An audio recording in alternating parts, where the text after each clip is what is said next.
Hello and welcome to Morris Park. I'm Clyde Morris. And today I had actually something I had put together over the last couple months. I meant to show you a full video of this being replanted, but as usual, tech was against me and my phone wouldn't let me do it. So, very frustrating. Anyhow, I've got it to this point. What this is a part poly resin and part natural stone planter I've put together. Now, actually, the poly resin part, what this was an old reptile fountain. I had it for my geckos.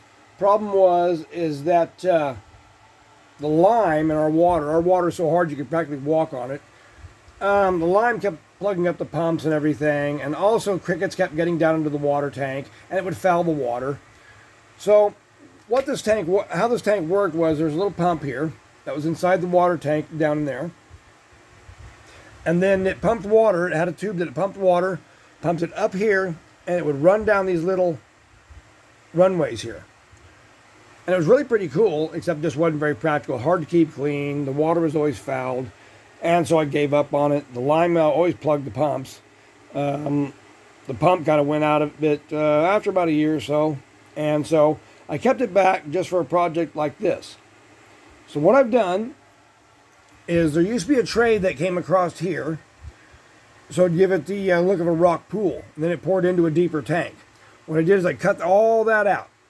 Took my Dremel tool, cut all this out, and it took quite a while. And you want to wear a mask if you ever cut any of this poly resin, because the dust is absolutely lethal. You don't want to breathe this stuff in. So anyway, wearing a mask and safety glasses, I cut all this out. And it took a while, and it's very stinky. You definitely want that mask. All this white here you see is lime. That's where the water used to come through. And it did add kind of a natural look to it, though, for what I was going to do. So I've cut all this out, but then I took and siliconed some of our native rocks here. There's some quartz crystal in that one.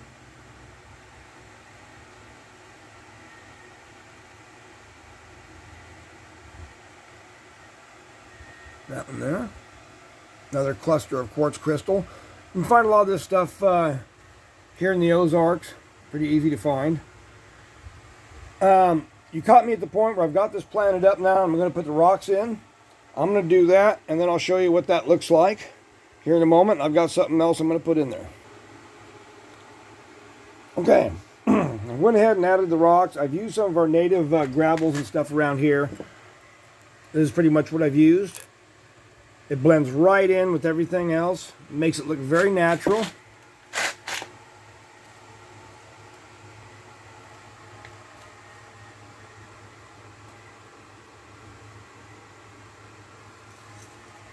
think it actually turned out very well. In time, that cactus will grow up. It's got enough room in there to be in there a few years.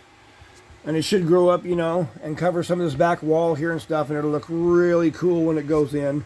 And also I thought of adding, how's that? It's actually a early archaic knife blade. That's what that is. Native American from here in the Ozarks.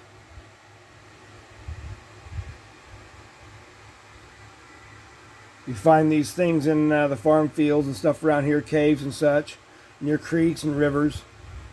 A lot of the places where I get my rocks often find these archaic stone artifacts.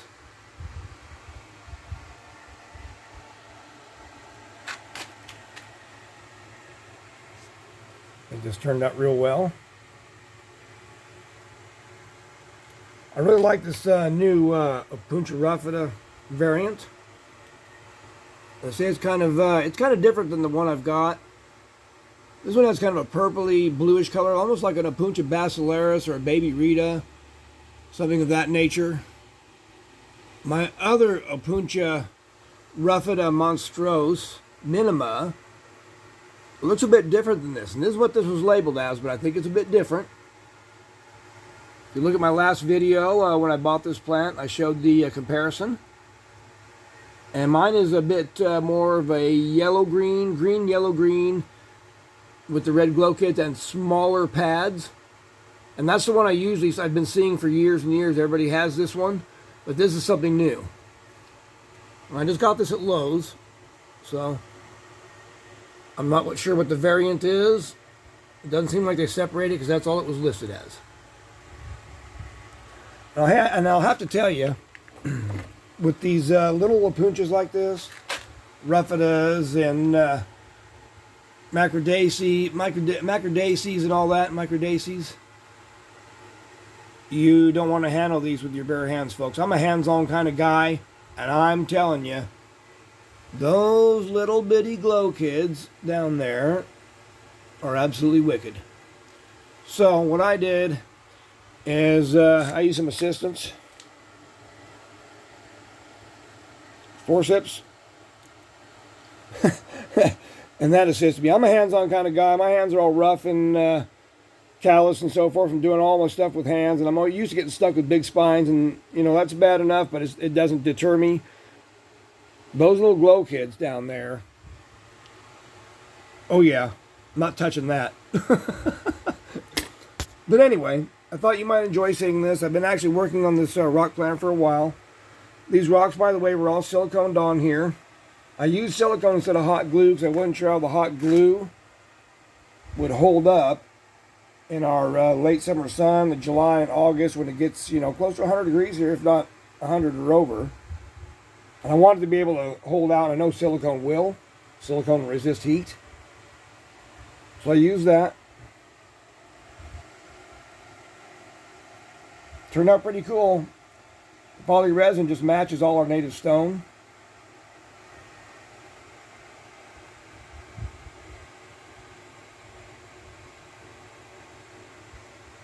As you can see.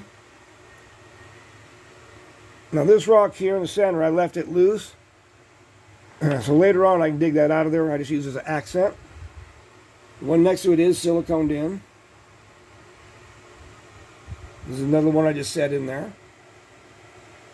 It's got a little crystal formation I found out in our road. Pretty neat.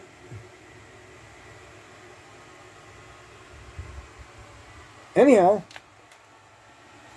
this is Clyde Morris from Morris Park. I hope you enjoyed this little video, and I hope you like my planter. If you have an old reptile fountain or something like that, or just an old decorative fountain that looks like rock, you might want to consider changing it a bit and drying it up. I think it'll work better this way, folks. Now down the bottom of this tank, I forgot to mention, down the bottom of this tank, I had to drill 5 holes. And that's for drainage because this was an item to hold water. And I put a screen in the bottom to hold the soil in. Wish I could have showed you all this, but my phone just doesn't like me. Anyway, this is Clyde Morris from Morris Park. Y'all have a good evening. Take care. Hope you enjoyed the video. Have a great weekend.